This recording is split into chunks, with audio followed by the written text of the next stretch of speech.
ada, dimiliki oleh semua guru di Kabupaten Sampang.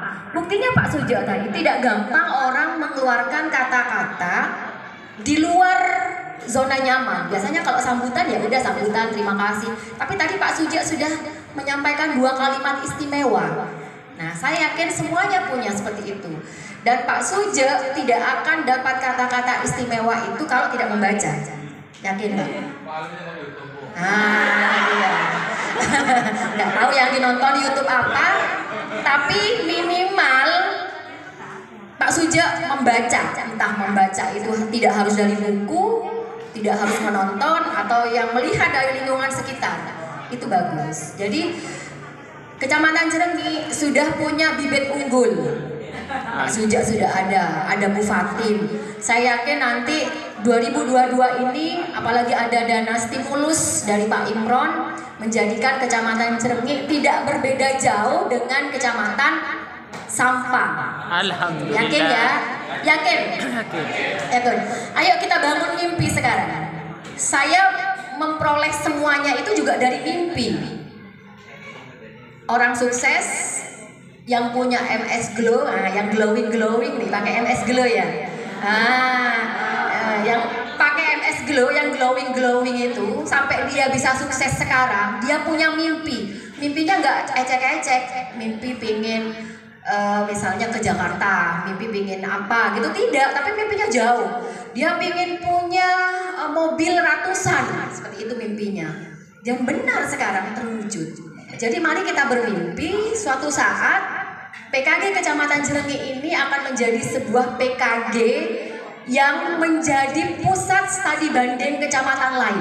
Amin. Oke, mimpi pertama, tolong bangun mindset itu. PKG Kecamatan Cirenyi akan menjadi PKG rujukan, bahkan bukan saja se-kabupaten tapi nasional.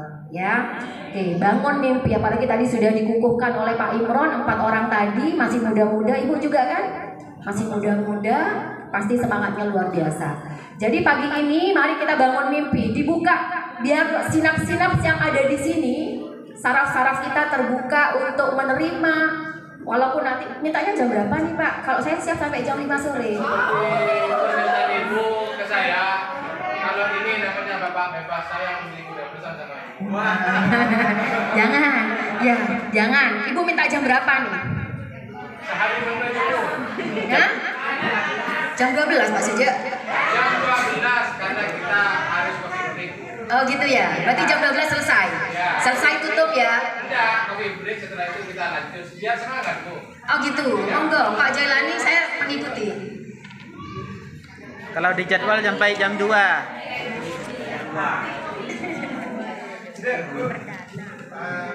Biasa saja jam 12. Maksudnya ketika 11.30 selesai ini sekarang kan 2 jam Pak. Jam 12 Bu. Saya Ya, tutup selesai. ya. Tutup. Oke, karena implementasinya nanti bersama Pak Sujo. Kita hanya memberikan ibarat buku, sampulnya itu saya. Nanti bagaimana detailnya harus ketua IGTKI, harus ketua Himpaudi, harus ketua PKG. Jadi kabupaten hanya mengawal saja, gitu ya. Oke, bangun mimpi sekarang. Mimpinya dibangun, dibuka. Yuk dibuka semuanya. Dipegang kepalanya. Silakan tanamkan di otak masing-masing.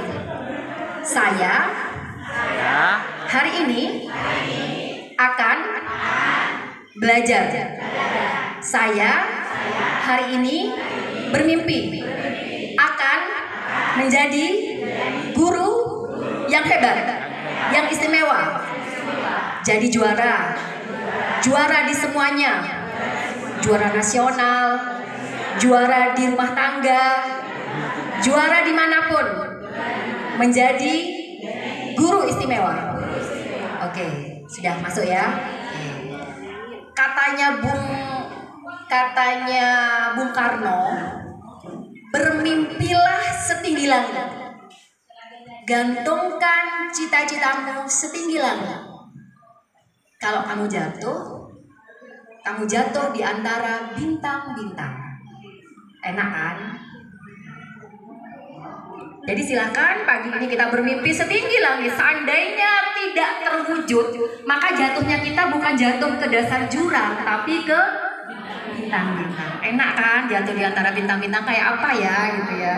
Ya, kita berimajinasi, oke? Silakan bermimpi setinggi langit, karena saya pun ketika menjadi juara saya bermimpi. Saya bermimpi. Mimpi saya perlahan-lahan alhamdulillah terwujud meskipun kayaknya jauh gitu ya. Sampang nggak mungkin lah berdiri sebagai juara nasional gitu. Kita sudah lama tidak ada juara nasional, kecuali satu Pak Joinaidi. Dia pernah menginjak di nasional, juara harapan 1. Kemudian Pak Lukito juga harapan 1 dan saya kemarin gitu ya. Jadi silahkan, saya yakin di Cermik nanti akan ada banyak orang-orang hebat yang akan menjadi kebanggaan kita semua. Konsep pertama dulu yang ingin saya tanamkan ke Bapak Ibu ya. Begitu mendengar istilah LBB, apa yang ada di bayangan kita?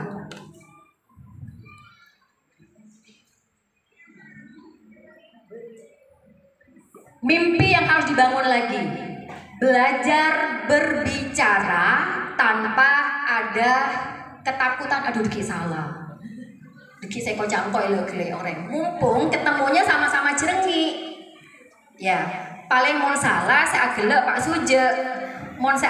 Kalau salah yang ngetawain paling cuma Bu Fatim. Tapi kalau sudah di level kabupaten nanti kan beda. Nah, mumpung ada di forum kecil ini, berlatihlah bicara, mengeluarkan pendapat. Karena itu sebagian potensi yang harus dimiliki oleh seorang guru profesional. Yuk, kira-kira begitu Bapak Ibu mendengar kata LBB, apa yang terekam di otak Ibu, Bapak, dan kira-kira LBB itu apa? Silakan. Bapak-bapak, ayo. LBB, lingkungan belajar berkualitas. Apa itu? Bapak-bapak? Kualitas. Ya. Kualitas SDM guru. Ya, sebentar. Pinjam ya Pak ya. Boleh Pak? Kalau saya ini melihat LBB pertama kali berarti lingkungan belajar berkualitas. Berarti yang berkualitas, yang pertama kali yang harus berkualitas adalah gurunya sebelum pada siswanya, terutama kepala sekolahnya. Gurunya, kepala sekolahnya, baru siswanya harus berkualitas. Oke, tepuk tangan. Bapak siapa? Pak Rosi. Pak Toro.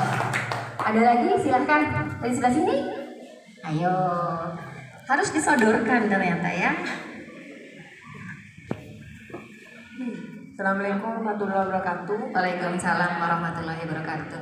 Menurut saya lingkungan belajar berkualitas itu adalah menciptakan pembelajaran yang aman, nyaman, sehingga membuat anak-anak itu merasa senang. Pusat perhatiannya itu kasih sayang, lebih apa ya?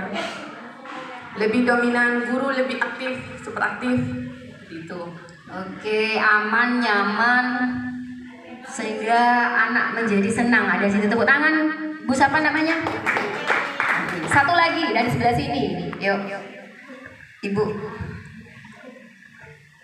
Silahkan. Menurut saya, LBB itu adalah suatu lingkungan di mana guru menjadi pusat panutan, guru yang berkualitas untuk menciptakan nomor satu proses pembelajaran yang bagus dan baik di sekolah, terutama dalam hal pemberian materi ya. Kedua, dapat menciptakan siswa-siswi yang berkualitas juga. Seperti itu, Bu. Ya. Dan yang terpenting dapat menciptakan suatu pembelajaran yang lebih baik. Intinya meningkatkan proses pembelajaran di kelas itu, Bu. Oke. Lebih pada kemudian kualitas pembelajaran ya, sehingga anak-anak menjadi termotivasi untuk belajar dengan baik. Sudah bagus. Intinya adalah bagaimana kemudian kita kalau tadi gurunya, kemudian kepala sekolah, murid, ibu pada kualitas pembelajaran sama dengan itu. Kita akan buka lebih jauh sebenarnya apa itu LBB. Tapi mungkin sedikit karena ada pepatah tidak kenal maka tidak sayang, gitu ya. Ini biodata saya. Bagi yang sudah kenal diabaikan saja. Ini nama saya lahir 46 tahun yang lalu. Jadi usia kita sepantaran, untuk Bu Fati mungkin tidak beda jauh ya, kecuali yang muda-muda. Saya asesor bank, kemudian GPK inti program kemitraan, tutor UT. Silahkan yang mau kuliah UT semester ini masih dibuka, kita butuh 20 orang. Sudah ada 10 orang ya. Ini universitas negeri, jadi tidak usah diragukan lagi. Silahkan daftar melalui saya, atau ke Pak Imron boleh, ke Pak Gunadi boleh. Oke, ini saya sudah punya 3 putra. Yang pertama ada di IPB, yang kedua di SMA, seperti itu. Kemudian ini prestasi saya. Yang kemarin saya dapatkan di Solo itu adalah pemakalah terbaik. Jadi bagaimana sekarang kita menciptakan sebuah budaya sekolah yang bermutu. Isu yang saya bawa adalah profil pelajar Pancasila. Sudah pernah dengar? Sudah pernah mendengar profil pelajar Pancasila? Belum. Nah, berarti ibu kurang mainnya kurang jauh.